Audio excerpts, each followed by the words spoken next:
शिवाजी महाराजांनी आपल्या राज्याच्या प्रशासनाचे व्यवस्थापन अधिक सुसंगत आणि प्रभावी बनवण्यासाठी अष्टप्रधान मंडळ स्थापन केले होते.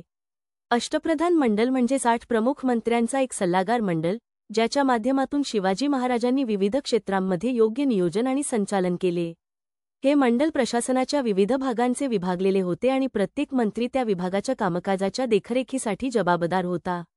यामध्ये सर्वाधिक महत्त्वाचे होते शिस्त, पारदर्शकता आणि कार्यक्षमता. 8 प्रमुख मंत्र्यांचा समूह होते, ज्यांचा प्रत्येकाला विशिष्ट विभागांमध्ये जबाबदारी दिली गेली होती. यामध्ये मुख्य पेशवा, जो सर्व प्रशासनाचा प्रमुख होता, अमात्य जो अर्थव्यवस्थेचे नियंत्रण करत असे, सेनापती जो लष्करी नेतृत्व करीत असे, मंत्री जो कायद्याचे पालन सुनिश्चित करायचा, न्यायाधीश न्यायव्यवस्था पाहत, पंडितराव धार्मिक आणि सांस्कृतिक धोरणांचे नियोजन करत, सुमंत प्रशासनाच्या अन्य अंगांची देखरेख करत असे.